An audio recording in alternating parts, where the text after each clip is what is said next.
اللہ یحب الذین یقاتلون فی سبیلہ صفا کأنہم بنیان مرصوص۔ السلام علیکم ورحمۃ اللہ وبرکاتہ۔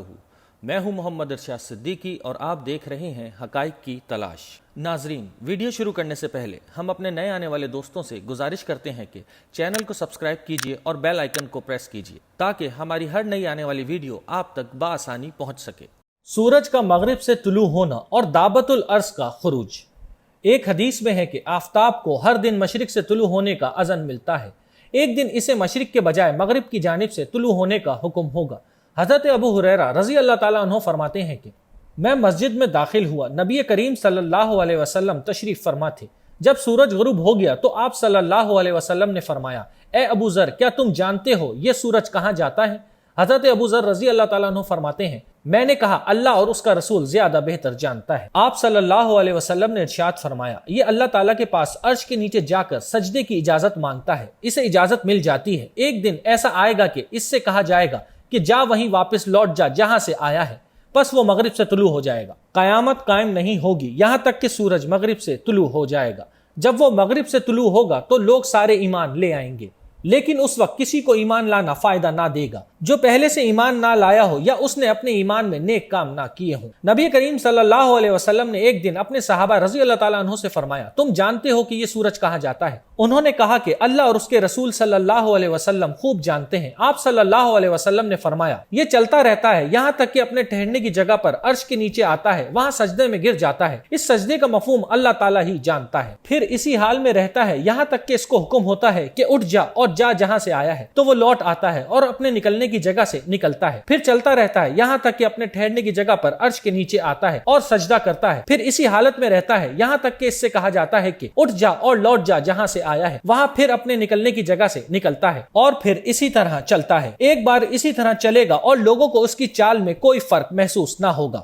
یہاں تک کہ اپنے ٹھہرنے کی جگہ پر عرش کے نیچے آئے گا۔ اس وقت اس سے کہا جائے گا کہ اٹھ جا اور مغرب کی طرف سے نکل، جدھر تو غروب ہوتا ہے تو وہ مغرب کی طرف سے نکلے گا۔ پھر رسول کریم صلی اللہ علیہ وسلم نے فرمایا کہ تم جانتے ہو کہ یہ کب ہوگا، یعنی سورج کا مغرب کی طرف سے نکلنا۔ یہ اس وقت ہوگا جب کسی کو ایمان لانا فائدہ نہ دے گا جو پہلے سے ایمان نہ لایا ہو یا اس نے اپنے ایمان میں نیک کام نہ کیے ہوں۔ سورج کا مغرب سے طلوع ہونے کا واقعہ پہلے پیش آئے گا یا دعوت الارض کا خروج؟ اس بارے میں دو قول ہیں۔ علامہ قرطبی نے روایات کی روح سے دعوت الارض کا خروج پہلے ذکر کیا ہے، جبکہ صاحب مستدرک حاکم علامہ حاکم نیشاپوری نے طلوع شمس کے واقعے کو پہلے بتایا ہے۔ علامہ ابن حجر اسقلانی فرماتے ہیں، بظاہر یہ معلوم ہوتا ہے کہ سورج کے مغرب سے طلوع ہونے کے بعد دعوت الارض کا خروج بھی بالکل اسی دن ہوگا، اور مقصد یہ ہوگا کہ سورج کے مغرب سے طلوع ہونے کے بعد ایمان کے قبول ہونے کا دروازہ تو بند ہو گیا، اب دعوت الارض بھی زمین سے نکل کر اہل ایمان و اہل کفر کے درمیان خط امتیاز کھینچ دے گا۔ ایمان والے اور کفار ایک دوسرے سے بالکل ممتاز ہو جائیں گے۔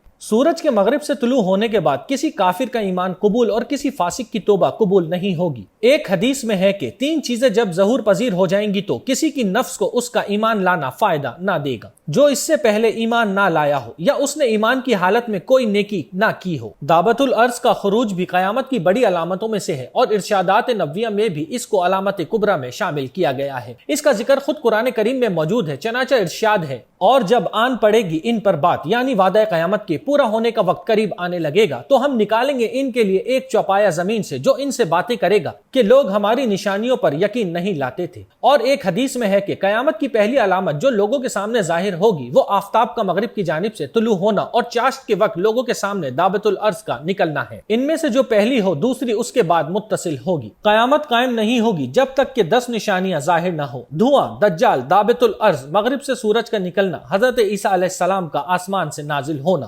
یاجوج و ماجوج کا نکلنا، زمین میں 3 جگہ لوگوں کا دھس جانا، ایک مشرق میں دھسنا، دوسرا مغرب میں دھسنا، تیسرا جزیرۃ العرب میں دھسنا، ایک آگ جو قرن عدن یعنی یمن سے نکلے گی سب لوگوں کو ہکا کر میدان حشر میں لے آئے گی، جس مقام پر لوگ رات گزارنے یا آرام کرنے کے لیے ٹھہریں گے یہ آگ بھی ٹھہر جائے گی اور پھر ان کو لے چلے گی۔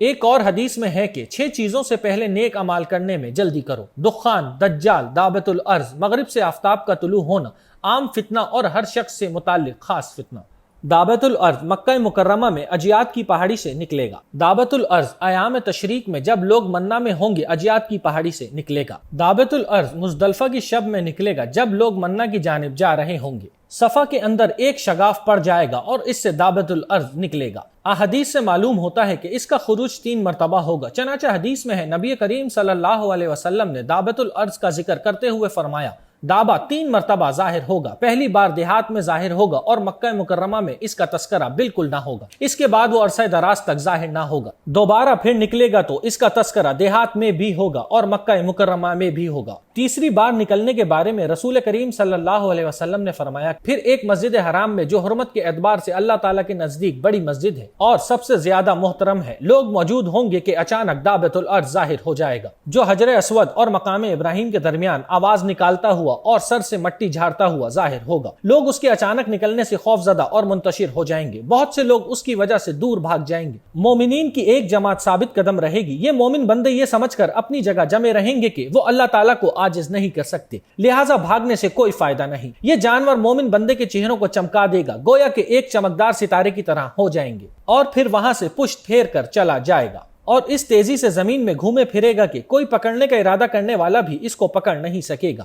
اور کوئی بھاگنے والا اس سے نجات نہیں پا سکے گا، یہاں تک کہ ایک شخص نماز میں اس جانور سے پناہ مانگے گا تو وہ جانور اس کے پیچھے سے آ جائے گا کہ اے فلاں اب تو نماز پڑھتا ہے، پھر وہ اس کے چہرے پر نشان لگا دے گا۔ اس کے بعد یہ ہوگا کہ لوگ چلے پھریں گے، اموال میں شریک ہوں گے اور شہروں میں مل جل کر ساتھ رہیں گے، اور اس جانور کے نشان لگانے کا یہ اثر ہوگا کہ مومن اور کافر میں خوب اچھی طرح امتیاز ہوگا۔ مومن کافر سے کہے گا کہ اے کافر میرا حق ادا کر دے، اور کافر مومن سے کہے گا تو میرا حق ادا کر دے۔ دعوت الارض نکلے گا اور اس کے ساتھ حضرت سلیمان علیہ السلام کی انگوٹھی ہوگی اور حضرت موسیٰ علیہ السلام کا عصا ہوگا۔ وہ مومن کے چہروں کو روشن کر دے گا اور کافر کی ناک پر مہر لگا دے گا، جس کی وجہ سے دل کے کفر کی سیاہی اس کے منہ پر چھا جائے گی، جس سے مومن و کافر کے درمیان ایسا امتیاز ہو جائے گا کہ مجلس میں مومن و کافر الگ الگ پہچانے جائیں گے۔ نبی کریم صلی اللہ علیہ وسلم کا ارشاد ہے قیامت کے قریب ایک ہوا چلے گی جس میں ہر مومن کی روح کو قبض کر لیا جائے گا۔ اللہ تعالیٰ ایک پاک ہوا بھیجے گا، وہ ان کی بغلوں کے نیچے لگے گی اور ہر مومن اور مسلم کی روح کو قبض کر لے گی، اور برے اور بدذات لوگ باقی رہ جائیں گے جو گدھوں کی طرح سرے عام ایک دوسرے سے زنا کریں گے، اور ان پر قیامت قائم ہو جائے گی۔